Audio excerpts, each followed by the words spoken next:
So Justice Lalit,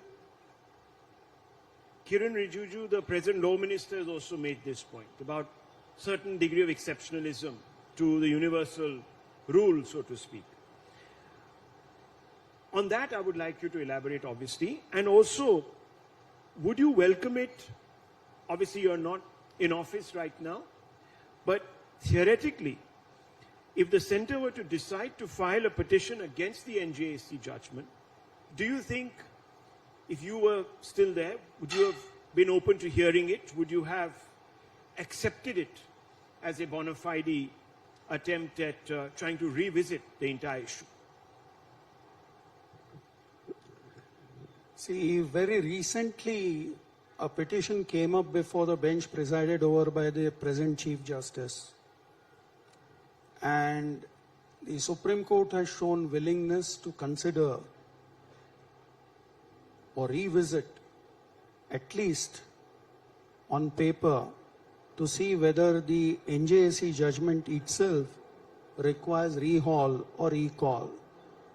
The matter hasn't reached a stage where perhaps a larger bench is constituted and we go to the real hearing in the matter, but at least at a preliminary stage, the Chief Justice and the bench was receptive enough to say that very well we will consider the matter, and the matter is still engaging the attention of the Supreme Court.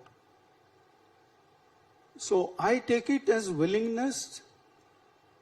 See, any process, any thought process, or any idea or regime which has been put in place must always have a window where new thoughts, new ideas can be welcome. Okay.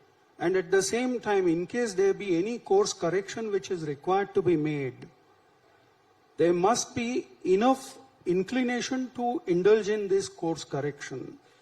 And that's exactly what this particular matter which was placed before the Chief Justice's court signifies.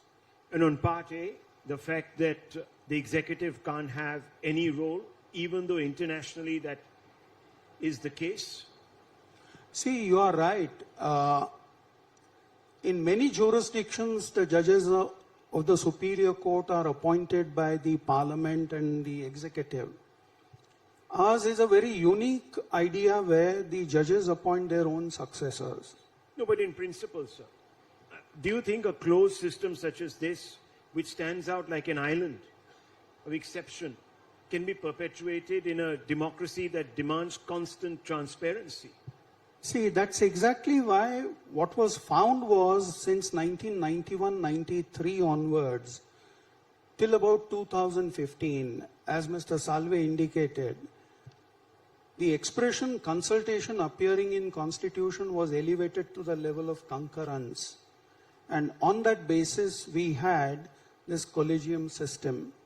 The collegium system was in existence. It was sought to be modified in 2015.